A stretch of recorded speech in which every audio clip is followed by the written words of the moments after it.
हम कोर्स को स्टार्ट करते हैं पहले उसके इंट्रोडक्शन से कि हम कोर्स के अंदर क्या क्या पढ़ने वाले हैं, ठीक है। फिर उसके बाद हम चीजों को आहिस्ता आहिस्ता डिस्कस करना शुरू करेंगे। बिल्कुल इजी होके देखना है, समझना है। जो चीज नहीं समझ में आएगी बार बार उसको रिपीट करेंगे, ठीक है। देखें, कोर्स को हमने 3 से 4 हिस्सों में तकसीम किया है।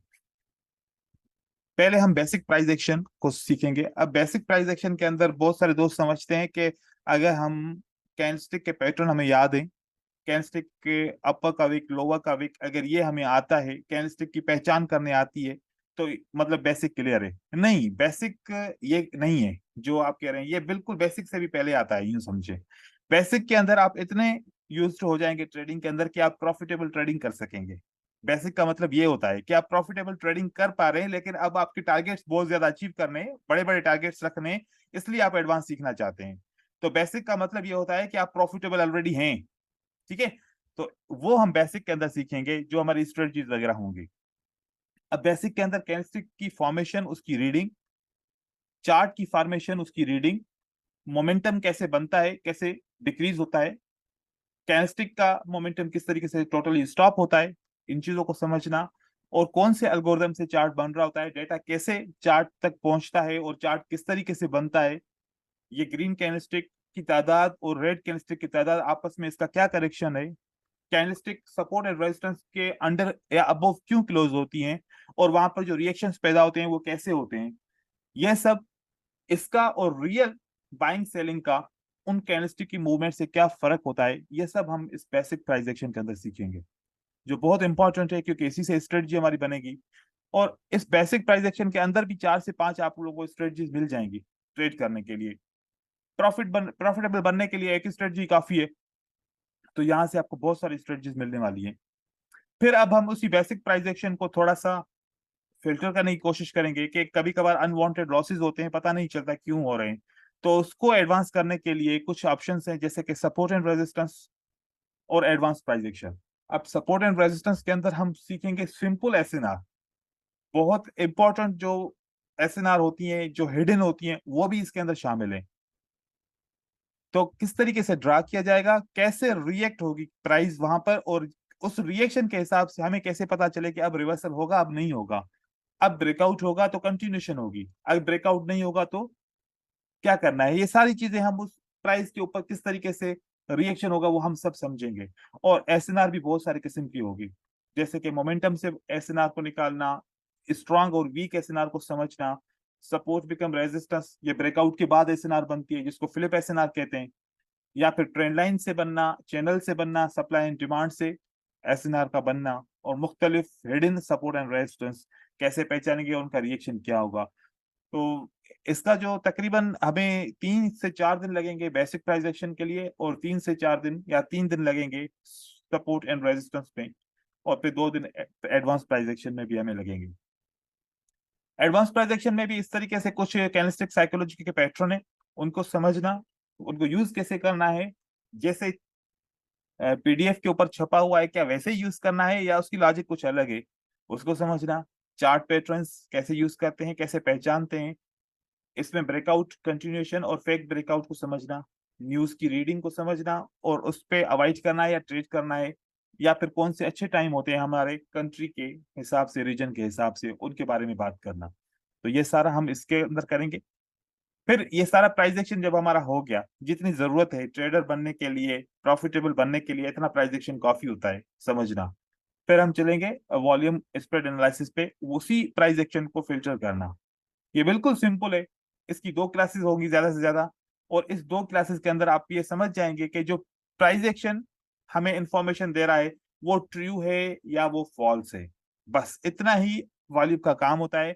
वॉल्यूम अलग से सिग्नल नहीं देता, वॉल्यूम अलग से ऐसी कोई बातें नहीं बताता जो हमें प्राइस एक्शन से मिलती है इंफॉर्मेशन। वॉल्यूम सिर्फ कंफर्म करता है कि प्राइस एक्शन इज फॉल्स और price action is true. Use हम फिर भी प्राइस एक्शन की स्ट्रेटजीज को करते हैं, वॉल्यूम की कोई अपनी सी कोई अलग सी स्ट्रेटजीज नहीं है, बस सिर्फ कंफर्मेशन के तौर पे यूज करेंगे।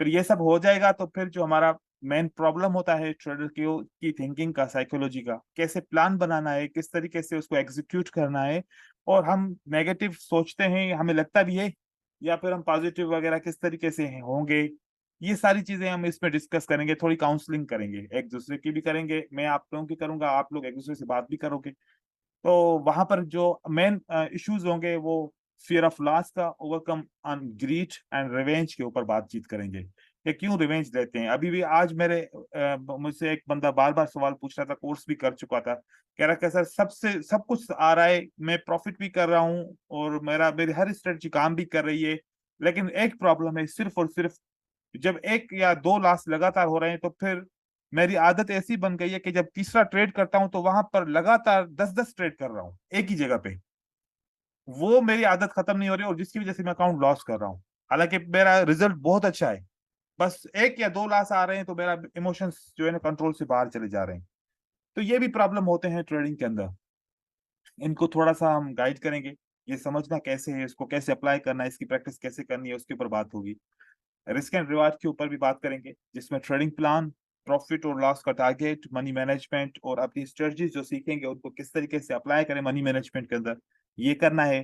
प्रैक्टिस कैसे करनी है और ये रियल ट्रेडिंग के ऊपर किस तरीके से इसको एप्लीकेशन करेंगे, ये सारी चीजें हम सीखेंगे इनके ऊपर। तो सिंपल सा कोर्स है, इतना ज्यादा मुश्किल भी नहीं है, बस आप लोगों की मोटिव का जो है ना पार्टिसिपेशन यहाँ पर बहुत चाहिए। ठीक है, इस कंटेंट के हवाले से किसी को कोई रिकमेंडेशन हो या कुछ कोई ऐड करना चाहे या कोई लगे कि इसमें ये चीजें होनी चाहिए तो वो रिकमेंड कर सकता है, बात कर सकता है। नो सर, सब ठीक है सर। मैं इसमें ऐड करूंगा बहुत सारी चीजें जो इसमें नहीं है, जो जरूरत जहां पर समझूंगा, और जितने आप लोग सवाल पूछोगे या फिर जो सवाल जितने एडवांस पूछोगे उतने टॉपिक इंक्रीज होंगे।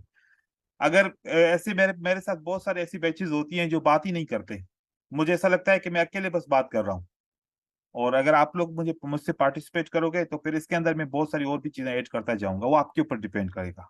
जितना आप अच्छा ओके सर। माहौल बनाएंगे उतना मैं ज्यादा आप लोगों को टाइम दूंगा। ठीक है, टाइम लिमिटेड होता है, मैं आप लोगों का टाइम भी जाया नहीं करूंगा और अपना भी जो है ना मेरा बहुत टाइम दिया हुआ होता है हर जगह पे। एक लिमिटेड जो है ना हमारी एक क्लास होगी 1 घंटे की, उसके अंदर हमारी क्यूरीज भी करनी है, लेसन भी पढ़ना है, फिर आप लोगों ने प्रैक्टिस भी करनी है। ठीक है, अभी स्टार्ट करते ओके हैं। सर। बेसिक से स्टार्ट करेंगे, जिसको आता है वो उसका रिव्यू हो जाएगा और जिसको नहीं आता उसके लिए क्लियर हो जाएगा, क्योंकि यहाँ पर हर एक लेवल का बंदा है, तो इसलिए हम हर एक के अलग अलग लेवल बना के तो नहीं चल सकते, एक ही लेवल के हिसाब से चलेंगे। ठीक है,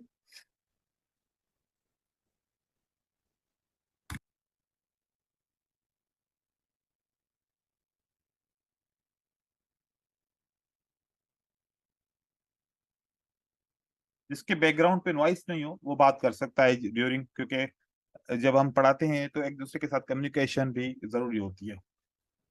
देखिए, जी सर।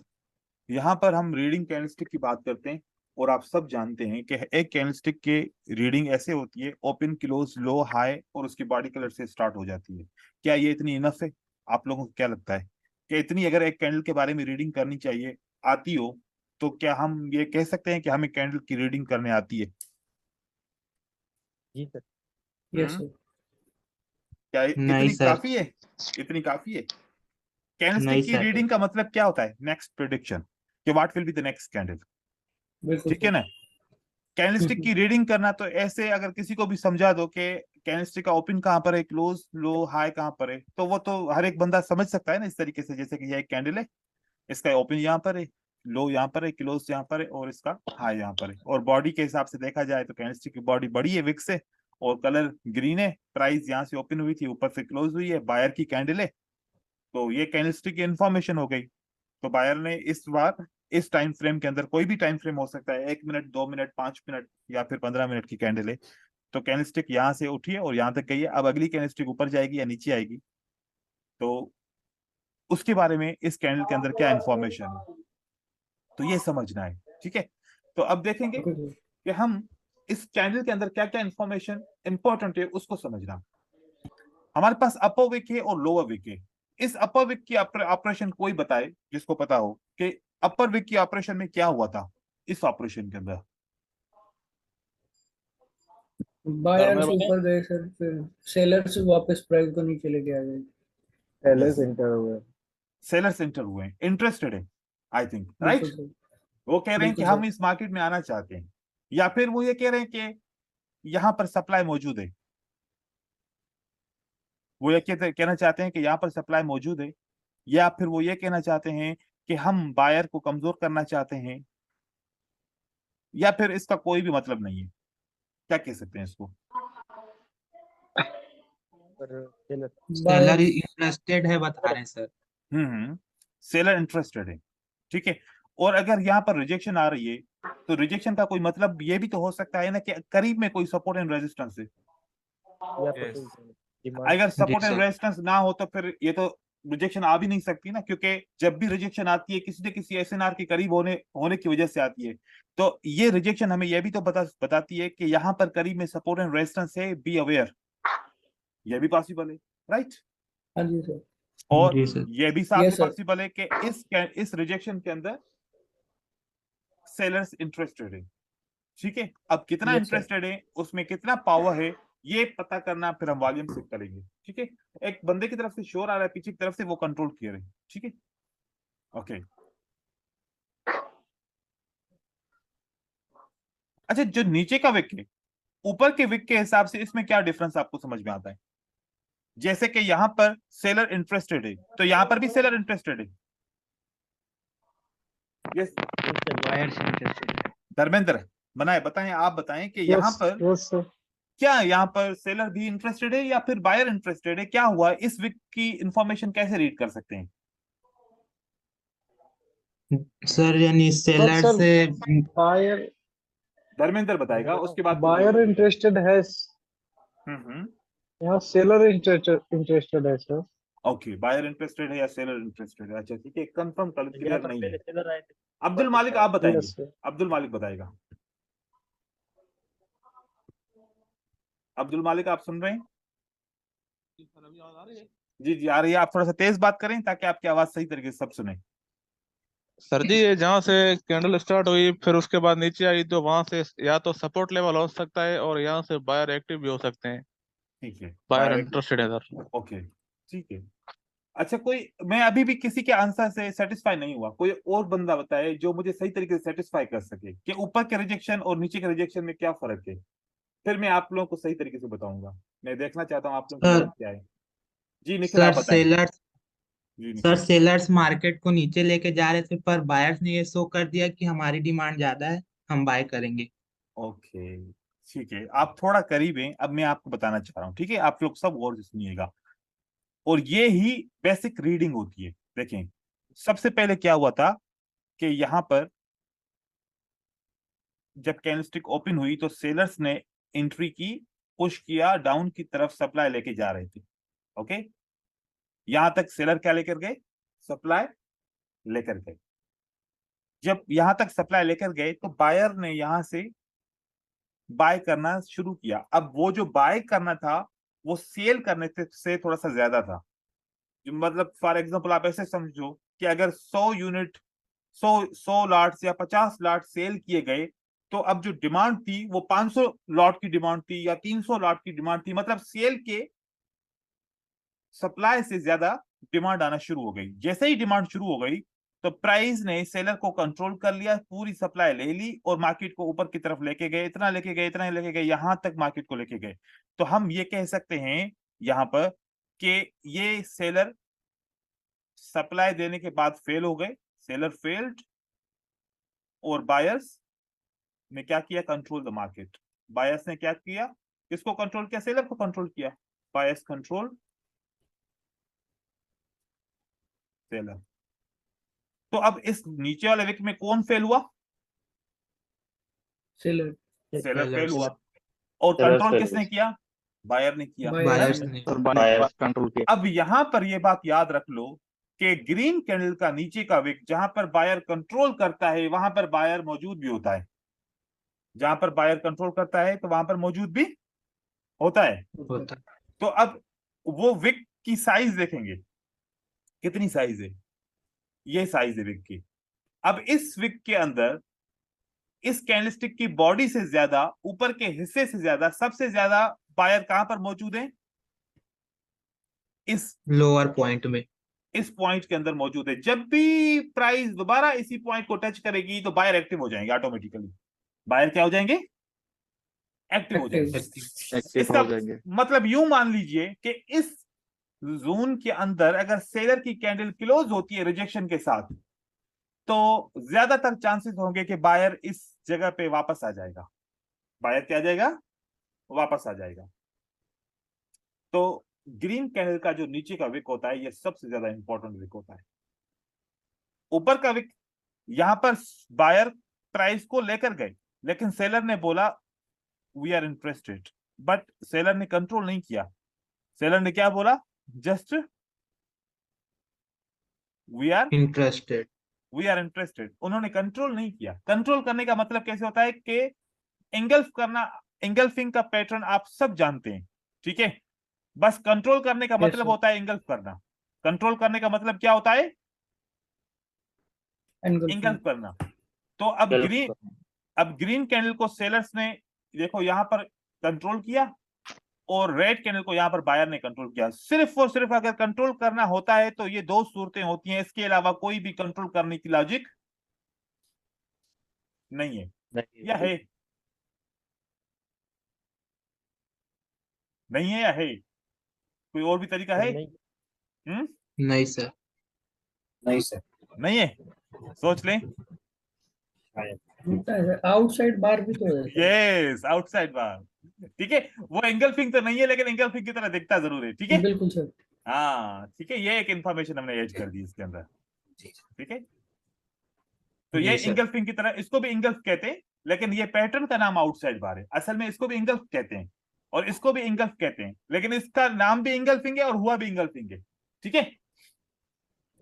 तो ये दो सूरतें होती है जिसमें हम मानते हैं कि बायर ने सेलर को कंट्रोल किया, सेलर ने बायर को कंट्रोल किया।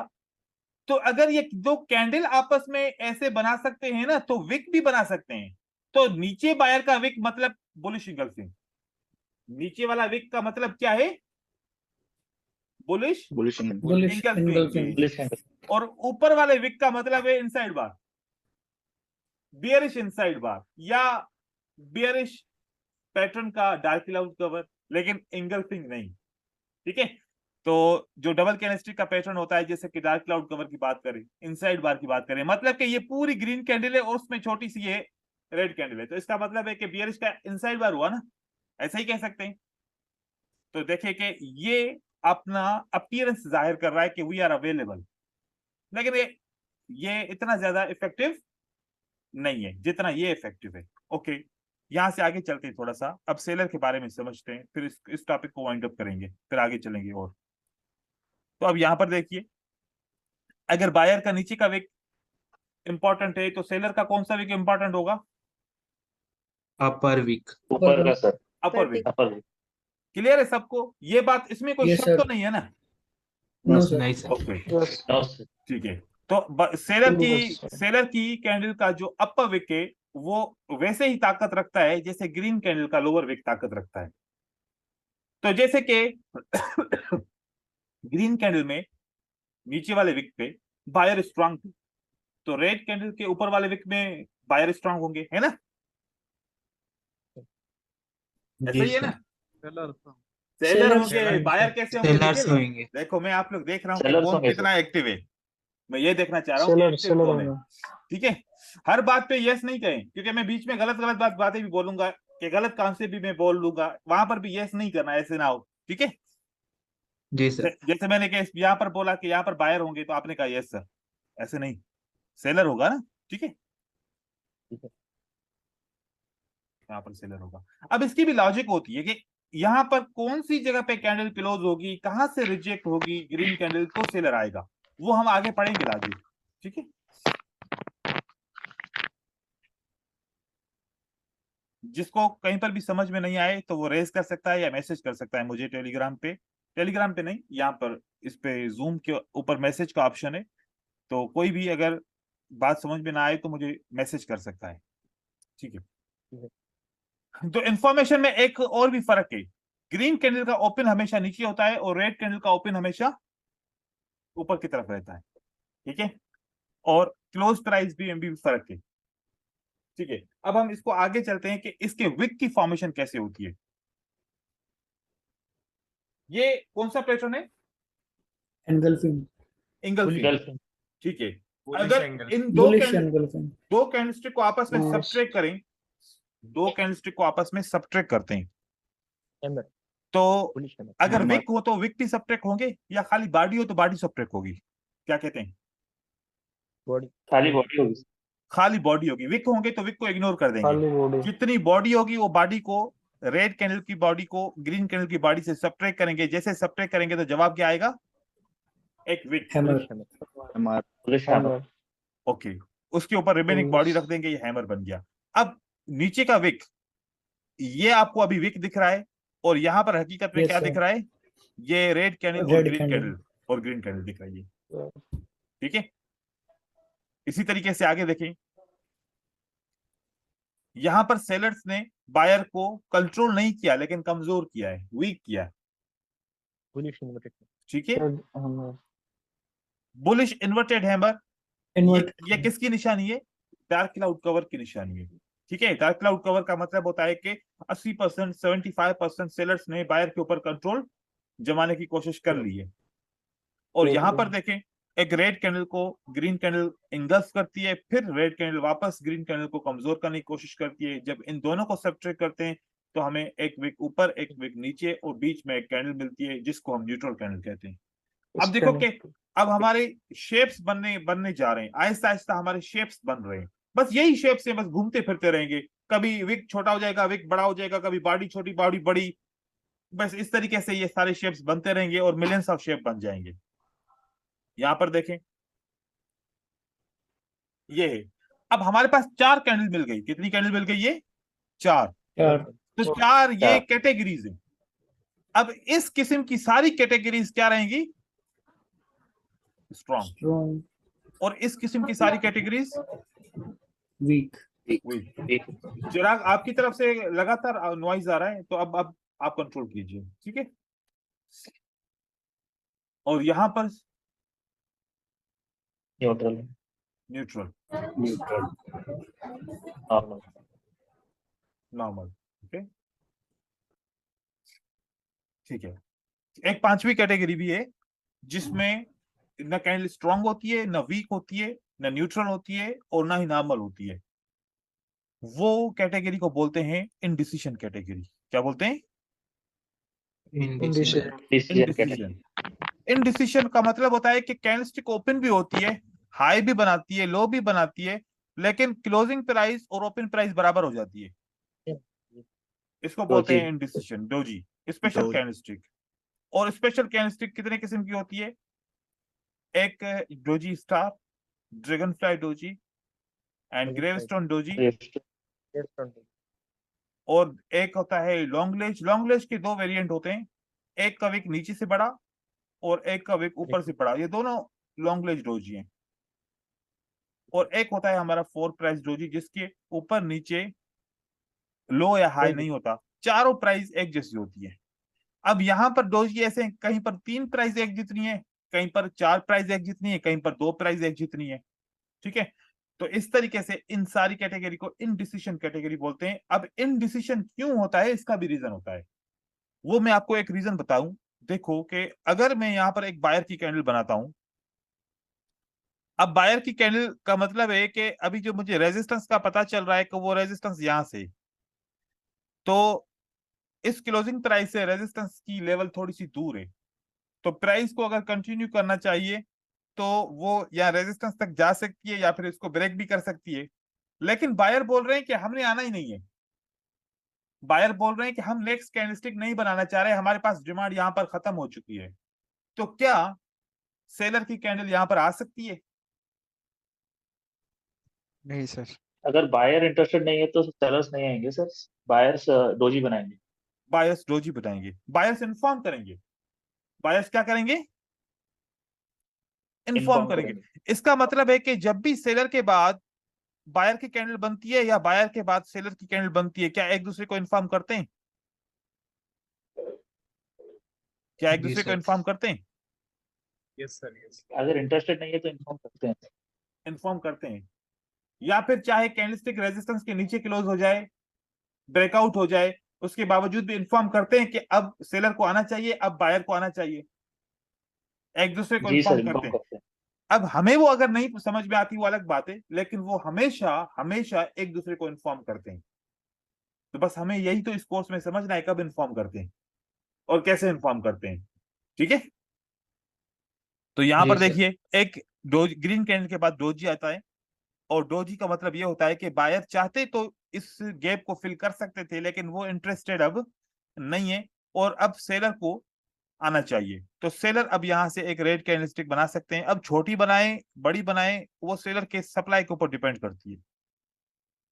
इस तरीके से कैंडलस्टिक बन सकती है। तो डोजी इस तरीके से दो कैंडलस्टिक मतलब के बायर और सेलर के बीच का एक कम्युनिकेशन कैंडल है। तो ये बहुत इंपॉर्टेंट कैंडल है। और कभी कभार ये एक और भी काम करता है, जैसे कि कभी जैसे मार्केट सुबह सुबह में ओपन होती है, उसमें डिमांड एंड सप्लाई अवेलेबल ना हो, तो उस टाइम फ्रेम के अंदर डोजी बन जाता है। तो ये भी पॉसिबल है। तो सप्लाई एंड डिमांड या वॉलेटिलिटी कम हो तो वहां पर डोजी बन जाए, ऐसे भी होता है। सुबह की मार्केट में बहुत ज्यादा बनते हैं। और इसकी जो सपोर्ट एंड रेजिस्टेंस जो विक्स की बनती है वो भी बड़ी इंपॉर्टेंट है। तो ये डोजी कैंडलस्टिक को इग्नोर नहीं किया जा सकता, इसको हम अपनी स्ट्रेटजीज के अंदर यूज कर सकते हैं। ओके, अब इससे आगे जैसे कि ये विक हमने देखा ग्रीन कैंडलस्टिक बनने का, अब रेड कैंडलस्टिक बनने का थोड़ा जल्दी में उसको हम रिव्यू कर लेते हैं। देखिए ये है। अब हमें एक चीज पता चली कि जब रेड कैंडल पे नीचे विक आता है तो वो कैंडल कमजोर दिखती है, और जब रेड कैंडल में विक ऊपर की तरफ आता है तो वो कैंडल स्ट्रांग दिखती है। क्या बायर की कैंडल में भी ऐसे होता है? आदिल आप बताएं। आदिल, अपोजिट होता है। उसकी अपोजिट होता है? जी सर, नीचे वीक, अगर बायर के कैंडल में नीचे वीक होगा तो स्ट्रांग होगा, अगर ऊपर वीक होगा तो वीक होगा। और सेलर की कैंडल में ऊपर विक है तो स्ट्रांग है, और नीचे विक है तो वीक है, ऐसे ही है? जी सर। ओके, अब देखें कि जैसे कि ये न्यूट्रल की कैंडल है ना, ये न्यूट्रल की कैंडल बैलेंस बनाती है। ऊपर का विक है कि वो ये कह रहे हैं कि हम स्ट्रांग भी हैं हम वीक भी हैं। अब इसका क्या करें? ये तो ऐसे बोल रहे हैं कि हम स्ट्रांग भी हैं, फिर वे बोलते हैं कि हम वीक भी हैं।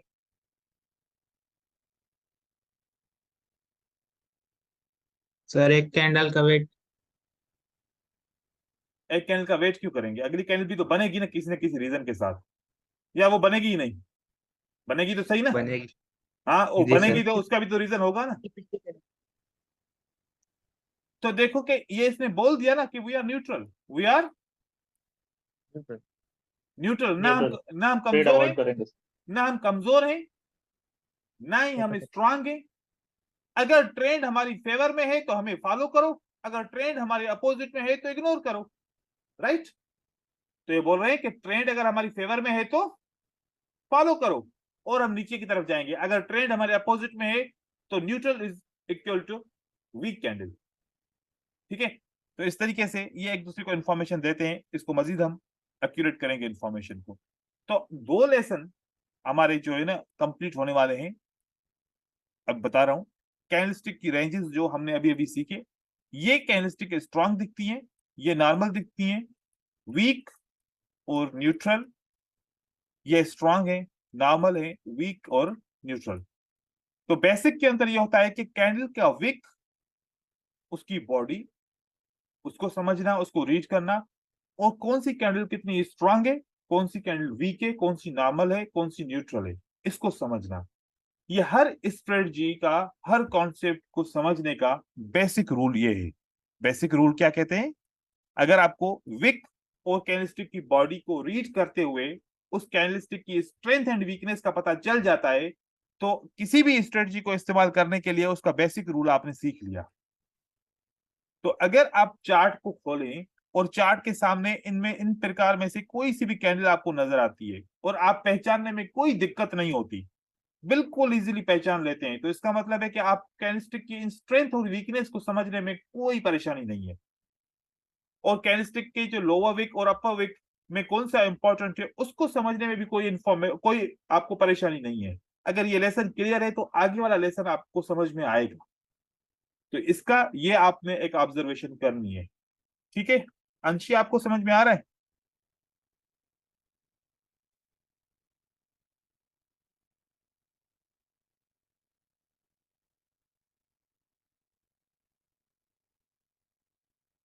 ओके, ठीक है। तो अगर किसी को कुछ समझ में ना आए तो वो मैसेज कर सकता है। ठीक है, उन्होंने मैसेज कर दिया है मुझे। और सर एक डाउट है हाँ, पूछिए डाउट। सर, नॉर्मल कैंडल में और न्यूट्रल कैंडल में क्या डिफरेंस है सर? देखें, एक जो मेन डिफरेंस है वो ये डिफरेंस है कि न्यूट्रल कैंडल की बॉडी स्मॉल होती है और नॉर्मल कैंडल की बॉडी बड़ी होती है। एक ये डिफरेंस है, राइट।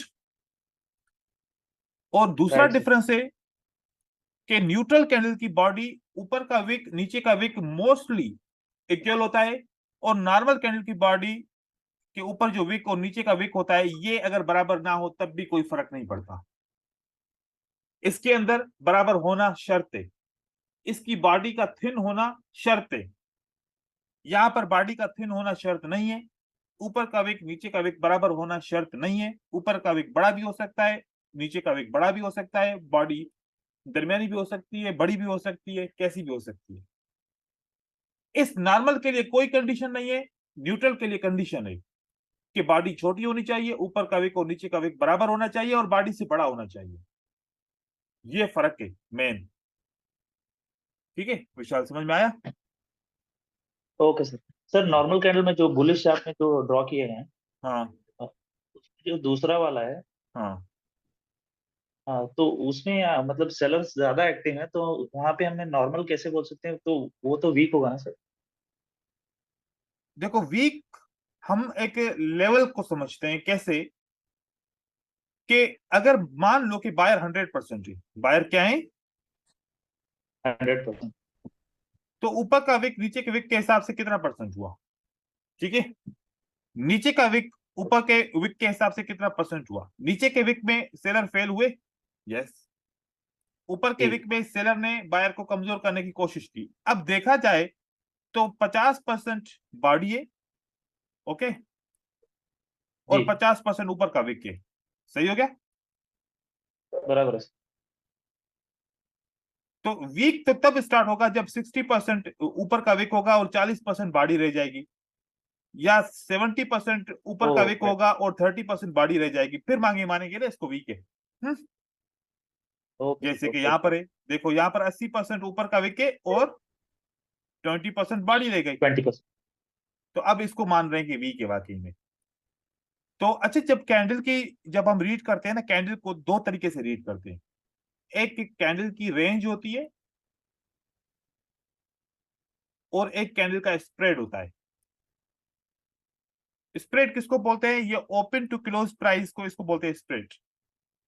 इसको क्या बोलते हैं? Open to close price. Close price. और रेंज बोलते हैं low to high, low to. High. अब आपने जो परसेंटेज निकालनी होती है कैंडल की, वो लो टू हाई परसेंटेज निकालनी पड़ेगी, तभी आपको बॉडी की परसेंटेज आपको निकाल सकेंगे। ठीक है, तो ओके सर। आप स्प्रेड को नहीं समझो कि स्प्रेड को समझो कि ये 100% है, नहीं। आपको बॉडी लो टू हाई, ये टोटल ये जो है ये 100% है। ठीक है,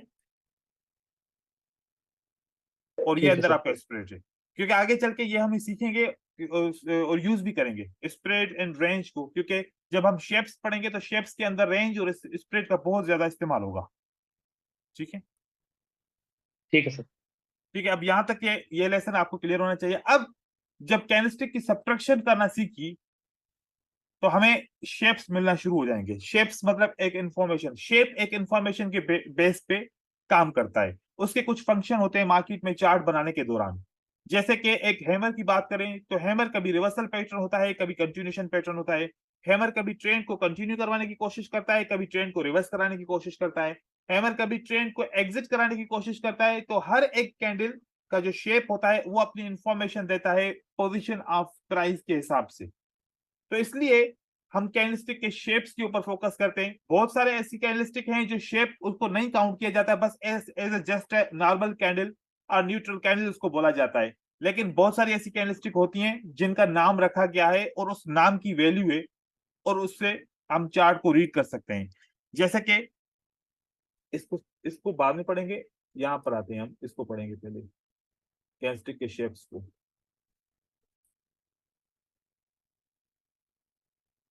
देखिए बुलिश के पैटर्न हैं, जैसे कि bullish hammer, inverted hammer, spinning candle, marubozu, close marubozu and open मारुबोजो।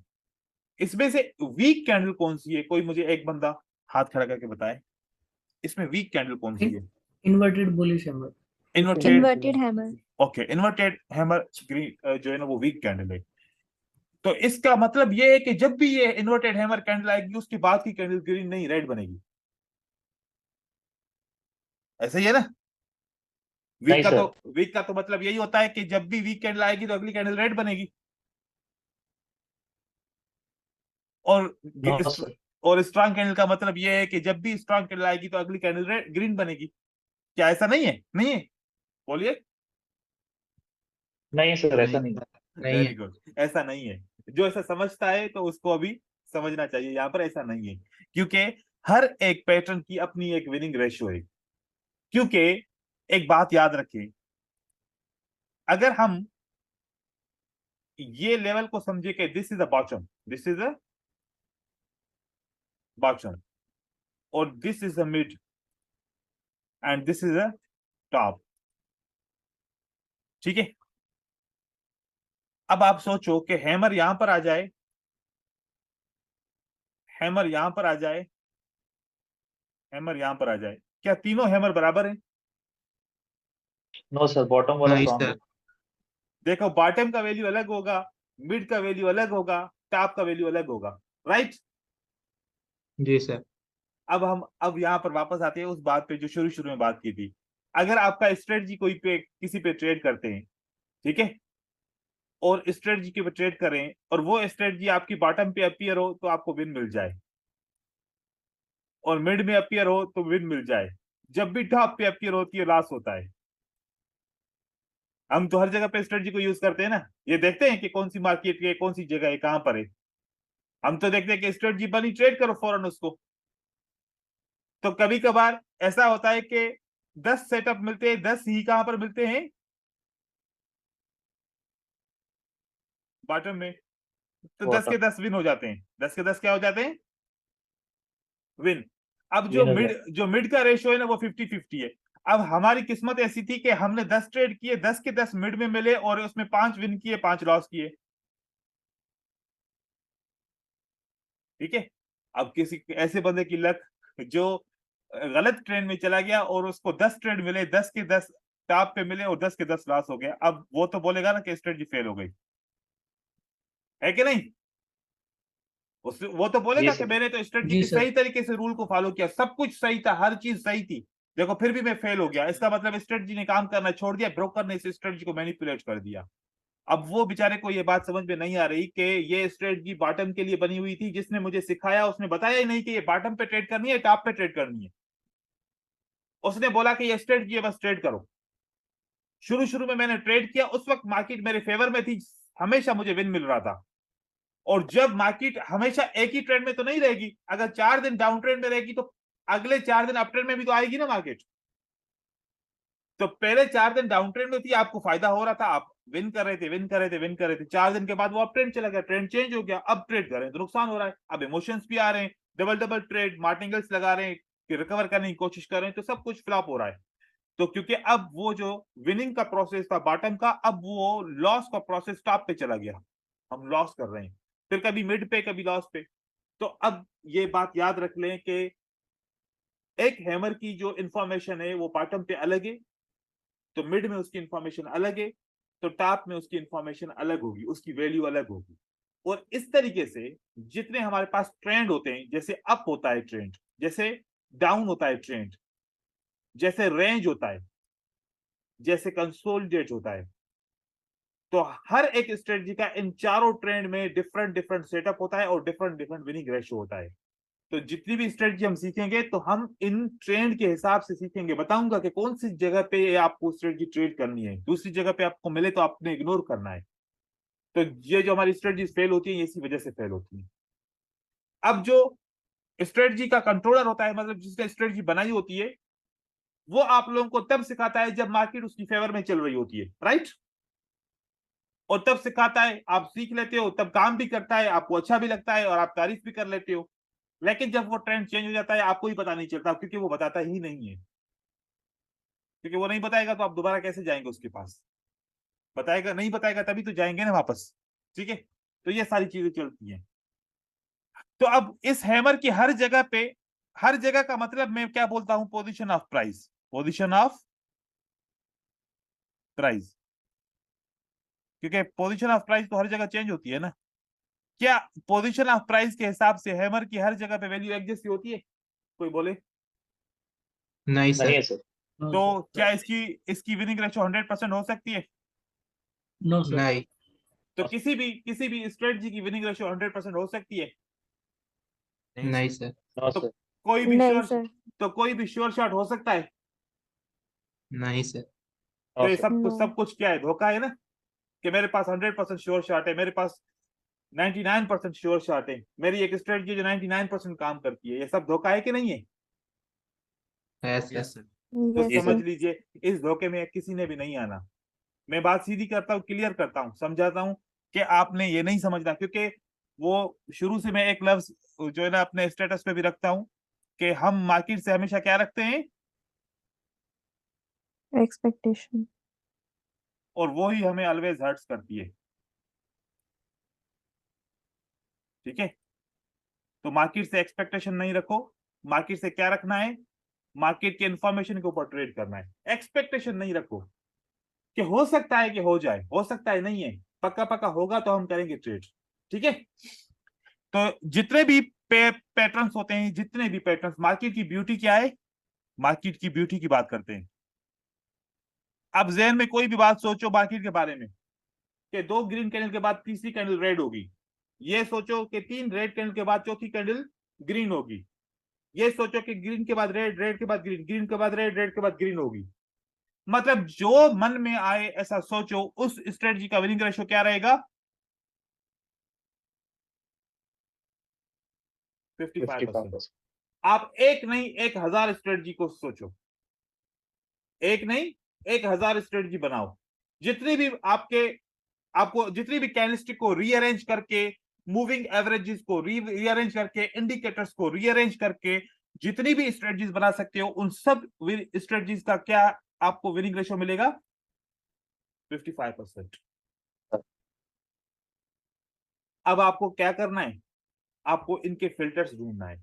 इस 55% को मैं फर्स्ट ऑफ ऑल 65 कैसे बनाऊंगा, 75 कैसे बनाऊंगा, 85 कैसे बनाऊंगा, 95 कैसे बनाऊंगा, 100% कैसे बनाऊंगा।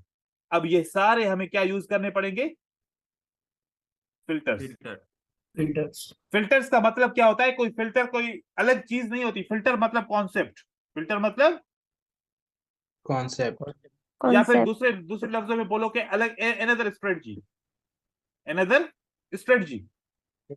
तो 3 स्ट्रेटजीज, 2 स्ट्रेटजीज, 4 स्ट्रेटजीज मिलके एक परफेक्ट सेटअप बनता है, उसको ट्रेड करते हैं तो फिर फायदा होता है। तो हम इस तरीके से ऐसे करेंगे। तो पैटर्न को भी ट्रेड करने के बहुत सारे तरीके हैं, कब कौन सा कैसा पैटर्न ट्रेड करेंगे, इसलिए ही तो तरीके हैं ये सारे। अगर नहीं तो फिर एक ही तरीका होता है, हैमर के बाद ग्रीन आएगा तो आएगा, रेड आएगा तो रेड आएगा, ऐसा तो कोई कह नहीं सकता। ठीक है, तो ये सारी चीजें इस वजह से हैं। हकीकत से आप लोग ये सारी चीजें समझ जाएं, क्योंकि एक्सपेक्टेशन नहीं रखनी मार्केट से। अगर रखेंगे तो फिर आप ही हर्ट होंगे, फिर एंड में आपने यहाँ पर बहुत सारी चीजों का एक्सपेक्टेशन रखे होते हैं और वो हल नहीं होता, तो फिर बंदे स्ट्रेस में चले जाते हैं। स्ट्रेस में नहीं जाना किसी ने भी। देखिए यहाँ पर क्या है, ये भी कैंडलस्टिक पैटर्न से। ठीक है, यूं समझे कि ये एक बिल्डिंग ब्लॉक है, एक एक ब्लॉक बन के मिलके, 2-2 ब्लॉक, 3-3 ब्लॉक मिलके दीवार बनना शुरू हो जाएगी, एक चार्ट बनना शुरू हो जाएगा। अब इन्हीं इंफॉर्मेशन को हमने यूज करना है। फॉर एग्जाम्पल, अब इंफॉर्मेशन की बारी आ जाए, अगर मैं एक ये ग्रीन कैंडलस्टिक बनाता हूं, तो अब आपको क्या लगता है कि this green candlestick what's telling me, इसका मतलब क्या है? स्ट्रेंथ ऑफ बायर्स और यानी बायर्स पूरा अमाउंट लगा दिए। सिंपल बात कह रहा है कि बायर कह रहे हैं कि वी आर स्ट्रॉन्ग, है ना। उसके बाद हमने इसको देख के बाय क्या ट्रेड किया, तो अगली इंफॉर्मेशन हमारे पास आ गई ये, इसका मतलब क्या है? Buyer वीकनेस Sellers तो बन interested है, sellers strong है, सेलर्स स्ट्रांग नहीं है, sellers are interested. Sellers interest ने sellers बायर interested. को बायर को वीक किया, लेकिन बायर अभी भी एक्टिव है। ठीक है, 20% तो है ना बायर, सही है। जी सर। जी सर, तो उसके बाद सेलर ने फिर हमें ये इन्फॉर्मेशन दी। उसके बाद सेलर ने क्या इन्फॉर्मेशन दी हमें?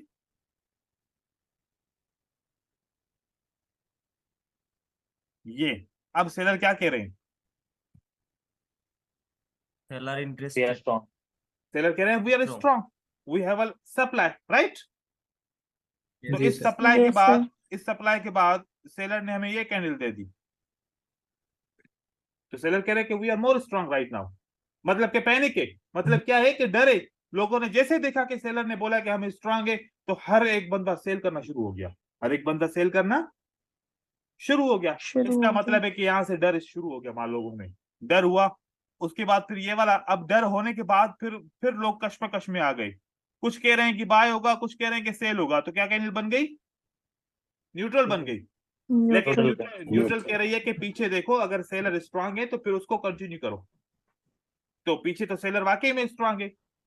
बेयरिश इन्वर्टेड हैमर भी स्ट्रांग कैंडल है, मारूबोजो कैंडल भी स्ट्रांग है। फिर न्यूट्रल कैंडल आ गई जिसमें 50% बायर कह रहे हैं कि ऊपर जाना चाहिए, 50% सेलर कह रहे हैं कि नीचे जाना चाहिए, कश्मकश में न्यूट्रल है। तो इसका मतलब है कि सेलर कंटिन्यू करेंगे। जब सेलर ने कंटिन्यू करने की कोशिश की तो फिर दोबारा इंफॉर्मेशन आ गई ये वाली। इसका मतलब क्या हुआ? Weakness of seller. Weak seller.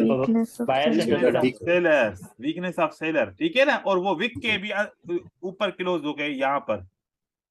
इसका मतलब है कि ये जो 50% कश्मकश थी, ये बिल्कुल बात दुरुस्त थी कि बायर आना चाहते हैं, है ना।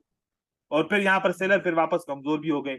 कमजोर होने के बाद फिर हमने देखा कि यहाँ पर दोबारा बायर आते हैं और इस तरीके से एक कैंडलस्टिक बनाते हैं। और इस कैंडलस्टिक के अंदर नीचे से विक भी हो सकता है, ऊपर से विक भी हो सकता है। और ये स्ट्रांग कैंडल है। अब रेड कैंडल को बायर ने इंगल्फ किया और ये प्रूफ करते हैं कि वी आर स्ट्रांग और मार्केट को हम ऊपर की तरफ लेके जाना चाहते हैं। और हम फिर देखते हैं कि बायर आते हैं वाकई में और मार्केट को ऊपर की तरफ लेके जाते हैं, कहीं ना कहीं रुकते हैं, फिर वापस सेलर आते हैं। तो देखो कि यही कैंडलस्टिक होती है। ऐसे और भी शेप्स होते हैं, इनको जोड़ते जाओ, आप अपनी मार्केट बनाते जाओ। पहले तो ये काम करो, अपनी मार्केट खुद बनाओ। कैंडलस्टिक तो आती है ना, स्ट्रांग भी आती है, न्यूट्रल भी आती है, नॉर्मल भी आती है, सारी आती है। पहले अपनी मार्केट तो बना के दिखाएं कि आपको अपनी मार्केट कैसे बनानी है। आप अगर बायर भी हो, सेलर भी हो, तो आप कैसे काम करेंगे। इससे पता है क्या फायदा होगा? आपके अंदर जितनी एजुकेशन आपने ले लिए ऑलरेडी जो है, वो बाहर आ जाएगी। वो कॉन्सेप्ट रिव्यू हो जाएंगे, आपके जहन में ताजा हो जाएंगे कि आपको पता चलेगा कि अच्छा, अगर यहाँ पर ग्रीन कैंडल बननी चाहिए तो क्यों बननी चाहिए, रेड बननी चाहिए तो क्यों बननी चाहिए। वो आपके अंदर के कॉन्सेप्ट फिट होगा कि रेजिस्टेंस होगी तो रेड बनेगी, सपोर्ट होगी तो ग्रीन बनेगी, ब्रेकआउट होगा तो रिटेस्ट होगा, अप ट्रेंड है तो मार्केट मजीद कंटिन्यू करेगी, वेव को कंट्रोल नहीं किया तो मार्केट रिवर्स हो जाएगी। इस तरीके से ऑटोमेटिकली आपके जहन में वो बातें आना शुरू हो जाएंगी कि आपने खुद से मार्केट बनानी है। आप मार्केट मेकर बन जाओ, आप अपनी मार्केट बना सकते हो। और वही मार्केट आके आप जब रियल मार्केट को देखोगे तो आपको लगेगा कि ये तो वही मार्केट है जो मैं बनाता हूँ। सिंपल है, ठीक है। इस तरीके की प्रैक्टिस होती है, तो आपने वो भी करनी है। स्लोली अपने माइंड को सेट रखना है और ये सारी चीजों को याद रखना है, ठीक है। आगे चलते हैं। सिंगल कैंडलस्टिक पैटर्न को समझने के बाद ये पैटर्न कंटिन्यूएशन भी हो सकते हैं, साथ साथ में रिवर्सल पैटर्न भी हो सकते हैं। तो रिवर्सल पैटर्न की बात करें, लेकिन पहले हम पिन बार्स को देखते हैं। ये पिन बार से ये हैमर की तरह दिख रहे हैं, इन्वर्टेड हैमर की तरह। लेकिन ये हैमर और इन्वर्टेड हैमर से थोड़ा सा मुख्तलिफ है, ट्रेड करने में भी थोड़ा सा डिफरेंस होगा। हम आगे चल के पढ़ेंगे इनको कैसे ट्रेड करते हैं। ये पिंस की इंफॉर्मेशन एक्स्ट्रा है, लेकिन हैमर इन्वर्टेड हैमर में ये इंफॉर्मेशन नहीं थी। तो इसी तरीके से ये भी सिंगल कैंडलस्टिक पैटर्न कहलाते, कंटिन्यूएशन के लिए भी यूज करते।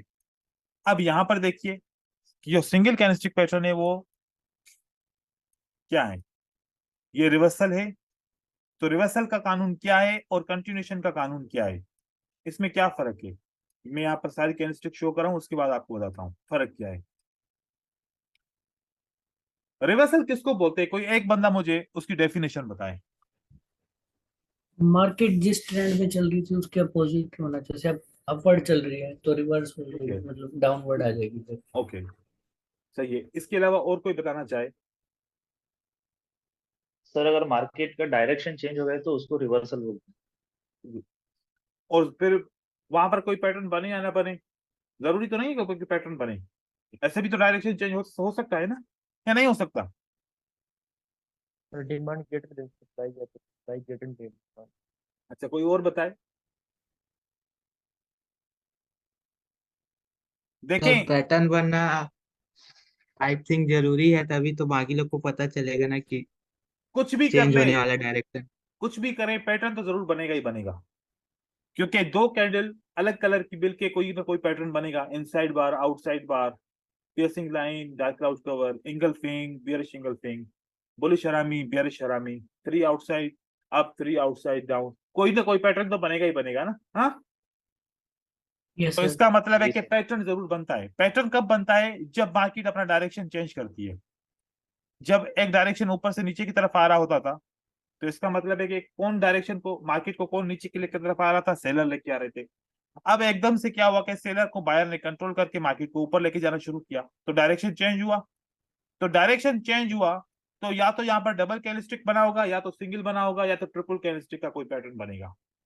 3 किस्म के कोई पैटर्न है, इनमें से कोई ना कोई एक पैटर्न एक शेप का बनेगा। और इसका मतलब होता है कि डायरेक्शन को रिवर्स करना है, इसको इसलिए बोलते हैं रिवर्सल पैटर्न।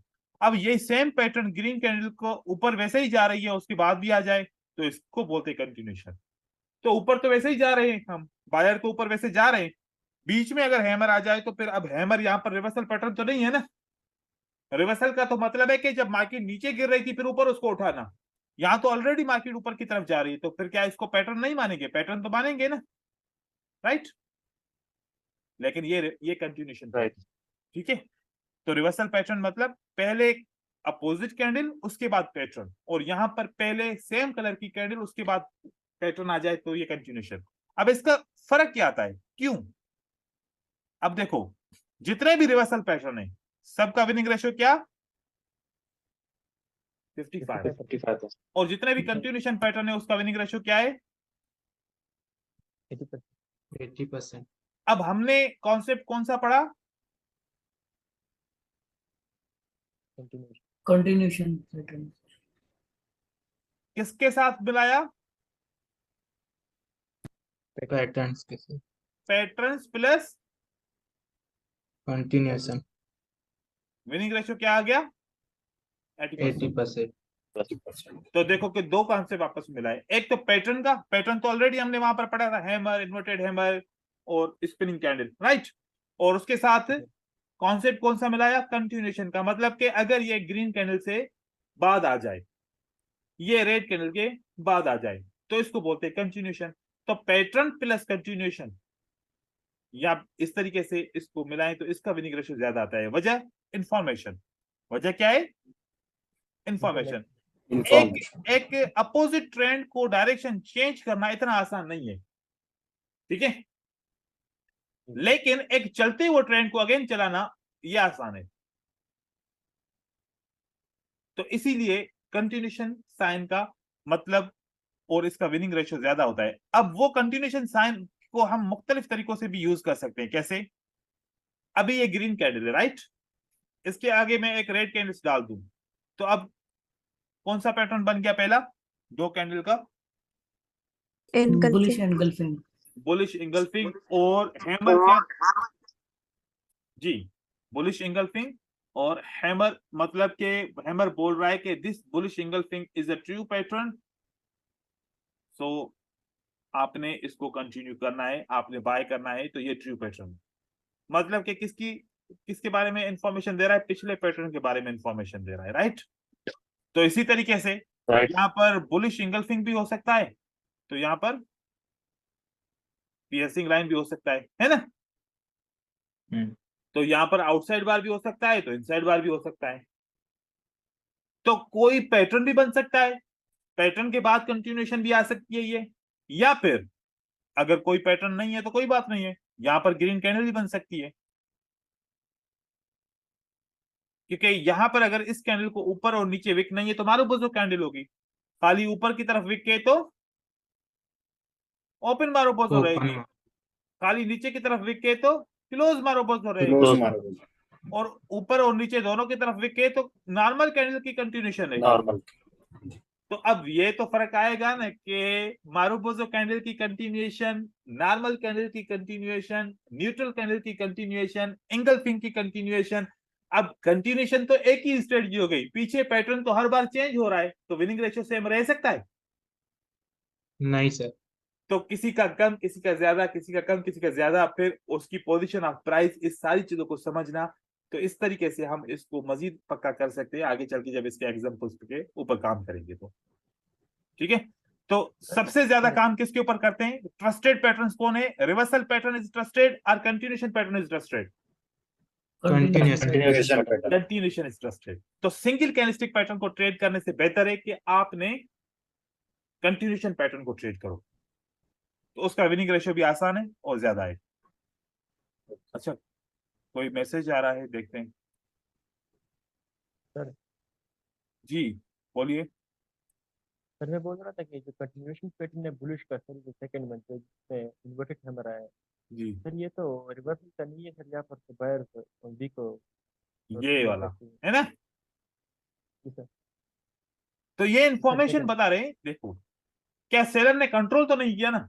हाँ, इस कैंडल में आपको क्या लग रहा है कि सेलर ने कंट्रोल किया है या बायर को कमजोर किया है? बायर ने बायर को कमजोर किया है। कमजोर किया है। क्या ऐसा तो नहीं है ना कंट्रोल किया है? हाँ, नहीं। तो देखो, तो सेलर क्या बोल रहा है, मैं कहां पर हूं? सेलर बोल रहा है कि I am here, where I am here. Here. तो यहां से लेके यहां तक कौन बनाएगा कैंडल? बायर्स। इस जगह से इस जगह तक बायर बनाएगा। अब बायर अगर यस सर। कमजोर हो चुका है तो सेलर को यहां तक कैंडल ला के दे देगा प्राइस, बोलेगा अब आ जाओ। क्या बोलेगा इसको? अब आ जाओ, क्योंकि आप यहां पर अब अवेलेबल हो, क्योंकि आप यहां पर जम तो नहीं लगा सकते थे इतना बड़ा। तो ठीक है, हमने आपको एक प्राइस यहां पर लाके दे दिए, अगर अब आप चाहते हो तो आ जाओ। तो फिर इस तरीके से रेड कैंडल बन सकती है। तो इस कंटिन्यूएशन के बाद कौन सी कैंडल बनेगी? ग्रीन बनेगी। Green. देखो, बहुत ज्यादा लोग यही समझते हैं कि रेड बनेगी और अक्सर वो सेल का ट्रेड करते हैं, तो एक कैंडलस्टिक उनका लॉस हो जाता है, अगली कैंडलस्टिक पे उसको विन हो जाता है, मोस्टली उनका लॉस हो जाता है। ठीक है, तो इसका मतलब ये कभी भी नहीं है कि इसके बाद रेड बनेगी। किस सूरत में रेड बनती है? जब आगे चल के हम एसएनआर पढ़ेंगे, अगर ये वाली कैंडल डायरेक्ट किसके नीचे क्लोज हो जाए? Resistance. इस रेजिस्टेंस के नीचे क्लोज हो जाए, फिर वो रेड बनेगी। कि फिर अब तो कोई चांस ही नहीं है ना, स्पेस ही नहीं है ना। एक सेलर यहां पर खड़ा है, एक सेलर यहां पर खड़ा है, अब चांस कहां है? कोई चांस है कि बायर की कैंडल बने? है ही नहीं। इस सूरत में फिर रेड कैंडल बन जाती है। ठीक है, और अगर ये नीचे वाली रेजिस्टेंस नहीं है तो अब ऊपर तक तो बायर को जाना पड़ेगा। ठीक है, ऊपर तक बायर को जाना पड़ेगा। ऐसे ही ये भी जो विक है, ये विक क्या बोल रहा है कि सेलर्स आर हियर। तो इस गैप को कौन फिल करेगा? बायर करेगा। लेकिन सेलर यहां पर भी है और सेलर यहां पर भी है, तो फिर कौन सी कैंडल आएगी? फिर रेड आएगी, फिर हमारा कंटिन्यूएशन साइन फेल हो जाएगा। ठीक है, अब इससे आगे चलते हैं।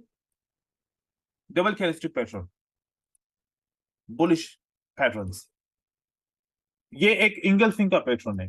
अब जैसे कि हमने कैंडलस्टिक की स्प्रेड और कैंडलस्टिक की रेंज को समझा था, तो अब इन दोनों में से कौन सी बड़ी कैंडल है? ग्रीन कैंडल बड़ी। तो ग्रीन का स्प्रेड, ग्रीन का स्प्रेड मतलब ओपन से क्लोज तक हम इसकी साइजिंग करेंगे। तो इस साइज के हिसाब से देखेंगे कि रेड कैंडल इसकी साइज के हिसाब से 50% से बड़ी है, छोटी है? बड़ी है। बड़ी है, इसीलिए इंगल्फिंग है। और अगर छोटी होती तो आउटसाइड बार। इन दोनों में ये डिफरेंस है बस, कि रेड कैंडल ग्रीन कैंडल से 50% की साइज से छोटी है तो आउटसाइड बार, और बड़ी है तो इंगल्फिंग। अब एक और बात याद रखिए, यहां पर एक और ये भी कानून है कि 50% से छोटी और 25% से बड़ी होनी चाहिए। ऐसा नहीं है कि कभी कभार ऐसे भी बन जाती है कैंडल, फिर तो गलत हो जाएगा ना, हम ऐसे गलत कर लेंगे। ऐसे बनती है ना कभी कभार कैंडल, एक छोटी सी ऐसे कैंडल बन जाए और उसके बाद फिर ऐसी बड़ी सी एक कैंडल बन जाए, तो हम बोलते हैं कि ये भी आउटसाइड बार है। ये आउटसाइड बार नहीं है, ये कोई भी पैटर्न नहीं है। देखो ये है, यहां तक होता तो ठीक था, अब 25% कहां पर आ गया, तो बॉडी 25% नहीं है ना, तो फिर पैटर्न नहीं है। तो आउटसाइड बार की 25% पैटर्न होना चाहिए, 25% इसकी बॉडी होनी चाहिए, तभी तो काउंट करेंगे outside bar. Okay, yes okay. तो थोड़ी थोड़ी सी हमारी गलतियां होती है, पैटर्न को गलत समझ बैठते हैं।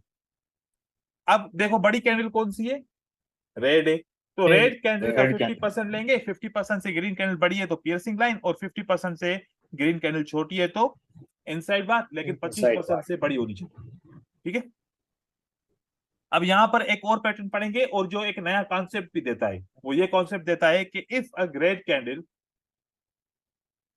Close, green candle starts open with a gap, के गैप अप। गैप अप या गैप डाउन, ऐसा कोई भी कॉन्सेप्ट हो, गैप अप मतलब कि प्राइस ऐसे गैप लगा सकती है, जंप लगा सकती है। तो जंप लगाती है तो इसका मतलब है कि प्राइस ने जंप क्यों लगाया, कोई तो रीजन होगा ना, कोई तो रीजन होगा जंप लगाने का। तो जंप हमारी ट्रेडिंग के 60% विनिंग रेशियो को खराब करता है। आप बिल्कुल सही प्रेडिक्शन करते हो कि अगली कैंडल ग्रीन बनेगी, वो रेड बन जाती है, वो इस वजह से कि रेड कैंडल बन गई, जंप लग गया। तो जंप आपकी प्रेडिक्शन को खराब करता है, आपके लॉसेस वगैरह बढ़ जाते हैं। तो हम जंप को सीखेंगे, बहुत बहुत बड़ा कॉन्सेप्ट है, इंपॉर्टेंट है ट्रेडिंग के लिए। तो जंप के साथ कैंडल ओपन हो और उसकी क्लोजिंग पर ओपनिंग प्राइस से नीचे क्लोज हो, इसको बुलिश हरामी पैटर्न कहते हैं। ये बहुत कम बनता है पैटर्न, लेकिन जंप बहुत ज्यादा लगते हैं। ये सारे बियरिश पैटर्न है। तो जैसे कि हमने पढ़ा कि सारे पैटर्न की विनिंग रेशियो क्या रहती है, 55। 55%। तो बहुत सारे लोग समझ रहे होंगे कि पैटर्न पढ़ लिया, पैटर्न पढ़ना आ गया, इंगल्फिंग का नाम आ गया, इंगल्फिंग का स्ट्रक्चर आ गया, अगली कैंडल ग्रीन बनेगी, ट्रेड करेंगे। तो ऐसा तो नहीं है, ये तो कॉन्सेप्ट के साथ ट्रेड करेंगे इसको, कि किस तरीके से कब कौन सी इंगल्फिंग को ट्रेड करना है। ऐसे तो डायरेक्ट ट्रेड करेंगे तो 55% विनिंग रेशियो। अच्छा 55% विनिंग रेशियो कैसे, उसका भी तरीका कार है। ऐसा नहीं कि आपने बस 5 पेयर खोले, आपने कहा कि चलो 55% भी तो आएगी ना, मैं ऐसी मनी मैनेजमेंट बना लेता हूं, 55% अगर विनिंग रेशियो आए तब भी मुझे प्रॉफिट होगा। तो 3 से 4 पेयर खोल के बैठ जाए और वहां पर ट्रेडिंग करता रहे, या तो रिजल्ट उसका 90 आएगा, या तो रिजल्ट उसका 40, 30, 20 आएगा। तो मैं कह रहा हूं कि एक पैटर्न के ऊपर, किसके ऊपर, जैसे कि यूरो वर्सेस यूएसडी के अंदर आपने लगातार पैटर्न को देखते गए देखते गए देखते गए, टोटल कितने पैटर्न देखे आपने, 100 पैटर्न देखे, तो 100 में से 55% वो पैटर्न आपके काम करेंगे और 55% काम नहीं करेंगे। ऐसा नहीं कह रहा कि आपने यूरो यूएसडी भी ओपन किया है, जीबीबी यूएसडी भी ओपन किया है, यूएसडी जेपीवाई भी ओपन किया है, एयूडी यूएसडी भी ओपन किया है, अब चारों पेयर के ऊपर आपने ट्रेडिंग शुरू की, 100 ट्रेड कर लिए और आपका रिजल्ट आएगा 55%। ये मैं नहीं कह रहा, मैं कह रहा हूं कि एक ही पेयर के ऊपर 100 पैटर्न आप देखो, उसका रिजल्ट 55% होगा। Right, right. अब अगर ऐसे 4 मल्टी पेयर खोलते हो तो ऐसा रिजल्ट 90% भी हो सकता है, 80 भी हो सकता है, और 20 भी हो सकता है, और 40 भी हो सकता है। मैं इसकी बात नहीं कर रहा, ठीक है, मैं कह रहा हूं एक ही पेयर का लगातार देखते रहो 100 पैटर्न का रिजल्ट। तो इस तरीके से अगर 55% तो 45% क्या आएगा, अपोजिट कैंडल आएगी। तो अपोजिट कैंडल में क्या क्या आ सकता है, छोटी कैंडल भी आ सकती है, बड़ी कैंडल भी आ सकती है, बहुत बड़ी कैंडल भी आ सकती है। तो छोटी कैंडल आ जाए तो इनसाइड बार, और थोड़ी सी बड़ी कैंडल आ जाए तो डार्क क्लाउड कवर, और बहुत बड़ी कैंडल आ जाए तो इंगल्फिंग। 3 पेयर बन सकते हैं। तो इसका मतलब है कि 45% में 15% चांस है इनसाइड बार का, 15% चांस है डार्क क्लाउड कवर का, 15% चांस है इंगल्फिंग बनने का। राइट, और राइट। अगर 55% ग्रीन कैंडलस्टिक बनेगी तो बड़ी कैंडल भी बन सकती है, हैमर भी बन सकता है, इन्वर्टेड हैमर भी बन सकता है, स्पिनिंग कैंडल भी बन सकता है,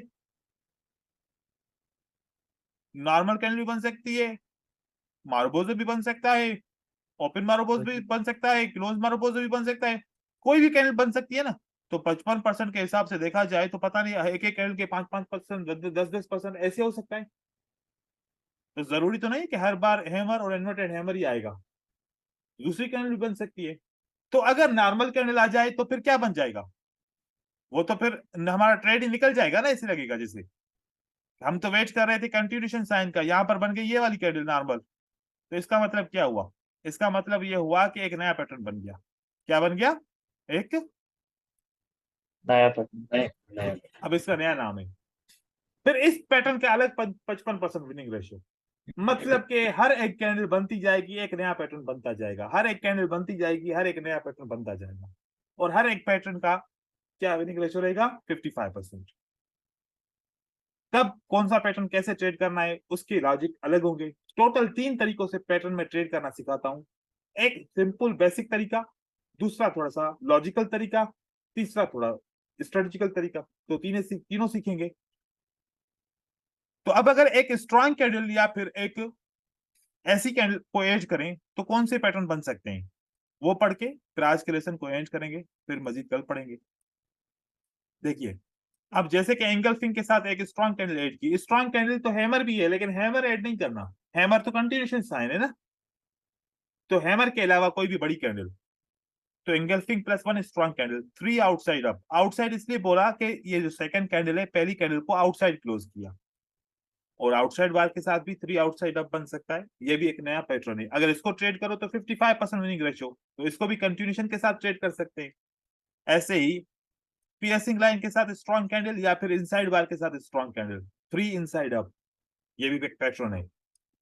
ऐसे ही 3 outside down and 3 inside down, ये सब पैटर्न। अब मॉर्निंग स्टार भी है, इवनिंग स्टार भी है, वो भी पढ़ेंगे। 3 व्हाइट सोल्जर भी है, 3 ब्लैक रोज भी है, वो भी पढ़ेंगे। तो ये सारे पैटर्न पढ़ के फिर इनको ट्रेड करना भी सीखेंगे। अभी किसी को कोई कंफ्यूजन है, सवाल पूछ सकता है। सर एंगल्फिंग में विक को भी कवर करना जरूरी है? नहीं, विक कवर करना जरूरी नहीं है। बस जी एक सिर्फ एक बॉडी बात ना? देखो, सिर्फ बॉडी। लेकिन एक बात याद रखें, मैं भी आपको एक इंफॉर्मेशन बताने जा रहा हूं, ठीक है? अब गौर से पढ़ना। रेड कैंडल का कौन सा विक स्ट्रांग होता है भाई? Upper wick. Upper wick. Upper wick. Very good. Upper wick का मतलब क्या होता है कि सेलर यहाँ पर क्या करते हैं, किसने किसको कंट्रोल किया है? इन सेलर ने बायर को कंट्रोल किया है कि नहीं? है ना? Yes sir. Yes sir. अब इंगल्फिंग की कैंडल बन गई, इंगल्फिंग की क्या बन गई? पैटर्न बन गई। लेकिन इस रेड कैंडल का जो ऊपर का विक था, ये हमने पढ़ा था कि बायर फेल हो चुके हैं, सेलर ने बायर को क्या कर दिया है? कंट्रोल कर दिया। लेकिन बायर तो इसी एरिया के अंदर क्लोज हो गया, तो फिर ये एंगल्फिंग काम करेगा या नहीं करेगा?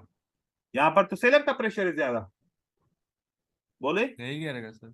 नहीं करेगा। ये नहीं करेगा एंगल्फिंग सर। फेल हो जाएगा, हमेशा फेल हो जाएगा। इसके बाद रेड कैंडल आएगी, मतलब इसके बाद रिट्रेसमेंट पक्की है, इसके बाद रिट्रेसमेंट पक्की है। तो कौन सा एंगल्फिंग?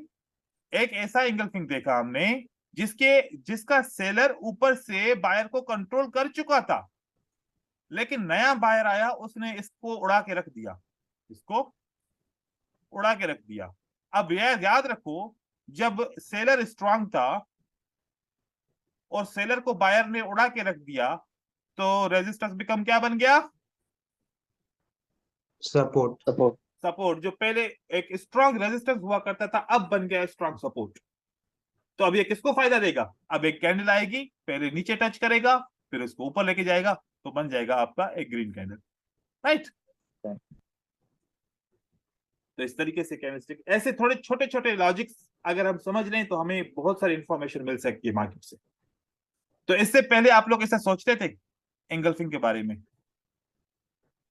नहीं सर। अब एक और बात नहीं, बताऊं, नहीं। चलो एक और बात बताओ। आप लोग बोलते हो ना कि सर हमारा कंटिन्यूएशन पैटर्न मोस्टली फेल होता है, इसलिए हम पैटर्न को ट्रेड ही नहीं करते। अब क्यों फेल होता है? एक रेड कैंडल, ये देखो रेड कैंडल, ऊपर किसका कंट्रोल विक है भाई? सेलर्स का सेलर्स का। सेलर का कंट्रोल विक है, ठीक है। मान लो कि मैंने यहाँ पर सेलर का कंट्रोल विक लगा लिया, सही है। Yes sir. अब मेरे मेरे पास एक पियर्सिंग लाइन का पैटर्न बन गया। किसका बन गया pattern? Piercing line. Piercing line का पैटर्न बनने के बाद एक इन्वर्टेड हैमर कंटिन्यूएशन साइन बन गया। अब बहुत सारे लोग मुझे सवाल करते हैं, सर आप तो बोलते हो कंटिन्यूएशन साइन आएगा तो 80% मार्केट ऊपर की तरफ जाएगी, यहाँ पर तो सेलर की कैंडल आ गई। अब मेरे स्टूडेंट बताएंगे कि क्यों आई सेलर की कैंडल, क्यों कंटिन्यूएशन साइन ने काम नहीं किया। रेजिस्टेंस सेलर्स का का जोन है, सेलर्स का Resistance। जोन है सर। और यहाँ पर इससे पहले रेड कैंडल थी और लोग समझते हैं कि सर कोई रेजिस्टेंस भी नहीं है। खामोखा आप गलत बयान करते हो, गलत बोलते हो। अब आप लोग बोलोगे कि नहीं ये तो यहाँ पर कंट्रोल विक है, कंट्रोल विक की वजह से मतलब रेजिस्टेंस है। जरूरी थोड़ी है कि रेजिस्टेंस एक ग्रीन और रेड कैंडल बनाती है या रेड एक ग्रीन कैंडल सपोर्ट बनाती है, ये भी तो जरूरी नहीं है ना। ये यस कितनी हिडन सपोर्ट एंड रेजिस्टेंस का कॉन्सेप्ट है ये तो पूरी जोन है। यहाँ पर हमेशा हमारे कंटिन्यूएशन साइन आ जाते हैं, वो फेल हो जाते हैं, हमें पता ही नहीं लगता क्यों फेल हुए, और हम तो उनको ट्रेड करते रहते हैं। हमने कहा कि कंटिन्यूएशन साइन मतलब 80% मार्केट ऊपर जाएगी, ये जो 20% लॉस होता है ना इसी वजह से होता है, ठीक है। तो ये सारी चीजें समझना बहुत इंपॉर्टेंट है। तो इसी छोटी छोटी चीजों की वजह से हमारे लॉसेस हो जाते हैं। अब ये तो कोई नहीं समझता ना इस बात को, हम बस एक major strong support and resistance लगा लेते हैं, यहाँ पर वहां पर ऊपर नीचे राउंड नंबर पे लगा लेते हैं, ट्रेंड लाइन लगा लेते हैं। इस छोटी सी पॉइंट को कोई कोई ख्याल नहीं रखता है इस पॉइंट का, क्योंकि आपने विक की रीडिंग की ना। आप लोग खुद इंफॉर्मेशन बताओ, क्या ये इंफॉर्मेशन गलत है जो हमने अभी आपसे बयान की कि बायर के मूवमेंट को सेलर ने कंट्रोल किया? क्या ये इंफॉर्मेशन ट्रू है या फॉल्स है? ट्रू है ट्रू सर। सर। ट्रू है। अगर ट्रू है तो क्या इसका रिएक्शन नहीं आएगा? आएगा ना, आएगा। आएगा और इसी को हम इग्नोर करते हैं ना फिर, ठीक है। अब ऐसे एक स्टूडेंट है मेरा, अभी उसका कोर्स चल रहा है, वो कंट्रोल विक के ऊपर ऐसे इसको मैं कंट्रोल विक बोलता हूँ। ये कंट्रोल विक इसका, तो बायर का कंट्रोल विक नीचे से होता है, मैं इसको कंट्रोल विक बोलता हूँ। वो उसके ऊपर ट्रेड कर रहा है, तो रोज 30 से 35 ट्रेड करता है, कभी 26 ट्रेड विन करता है, कभी 27 ट्रेड विन करता है, मतलब कि उसका विनिंग रेशियो 85% से ऊपर आ रहा है। उसकी भी कुछ लॉजिक्स हैं, उसको मैंने कुछ लॉजिक सिखाई हैं। तो कंट्रोल विक के ऊपर भी आप रख के ट्रेडिंग कर सकते हो, लेकिन आप ट्रेडिंग करो, आपके लॉसेस होंगे तो लॉसेस होने चाहिए, क्योंकि मैं ट्रेडिंग जब सिखाता हूं तो उस ट्रेडिंग के अंदर आप ट्रेडिंग करके आते हो, मैं उस वक्त फिल्टर नहीं सिखाता, जब आप लॉस करके आते हो तब फिर सिखाता हूं, क्योंकि लॉस करने के बाद ही आपको फिल्टर समझ में आएगा। ऐसे पहले बताऊंगा तो फिर ढूंढने में प्रॉब्लम हो जाएगी। तो लॉस करो इसको, और जितना लॉस कर सकते हो, मतलब अब आप एक काम करो कि जिस तरीके से कंट्रोल विक के अंदर ग्रीन कैंडल आ जाए तो आप इसको कंटिन्यू करने की कोशिश करो, तो देखो कैसे रिवर्स होता है, क्यों होगा पता चल जाएगा आपको। तो अभी इसके बहुत सारे ट्रेडिंग के कॉन्सेप्ट सीखने हैं, तो छोटी छोटी इंफॉर्मेशन ही हमारी ट्रेडिंग को अच्छा बना सकती है, ठीक है।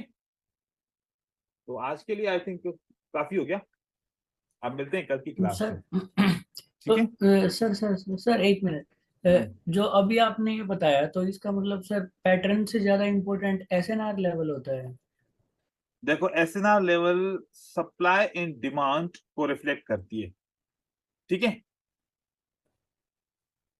अब ठीक है सर। जैसे कि यूं समझो कि एक ट्रेन चलती है, तो ट्रेन के स्टेशन होते हैं, राइट। और Yes, उन sir. स्टेशन पे क्या जरूरी है कि हर स्टेशन पे वो उसकी फ्यूल स्टेशन हो, हर स्टेशन के ऊपर वो पानी भराए? ये भी तो जरूरी नहीं है ना। या ये भी जरूरी है कि हर स्टेशन से वो पैसेंजर उठाए? हर एक स्टेशन का अपना अपना रोल होता है। तो Yes, इसी sir. तरीके से जितनी भी सपोर्ट एंड रेजिस्टेंस होती है, हम जब प्राइस ऊपर राइज करती है या प्राइस नीचे फॉल करती है, तो बहुत सारी सपोर्ट एंड रेजिस्टेंस लेवल्स आती हैं। तो वहां पर भी मुख्तलिफ किस्म की एज ए स्टेशन समझ लो। कोई स्टेशन होती है रिवर्सल की, कोई स्टेशन होती है एक या दो कैंडल को स्टॉप करने की, कोई स्टेशन पे कोई रिएक्शन ही नहीं आता। तो अब वो तो हमें समझना है ना कि कौन सी स्टेशन का रोल कैसा है, और वहां पर अगर सप्लाई है तो क्यों है, सप्लाई नहीं है तो क्यों नहीं है, ये तो हमें खुद को समझना पड़ेगा।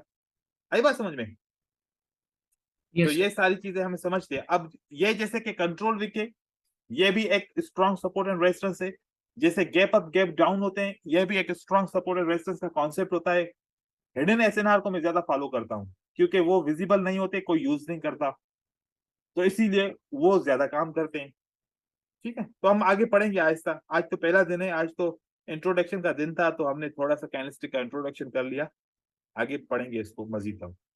ठीक है, कल की क्लास में मिलते हैं। ठीक है, अल्लाह हाफिज। Okay sir, okay sir. Thank Yes, you. sir. Thank you sir. Good Thank you, night sir. Sir. Welcome. Thank you, sir.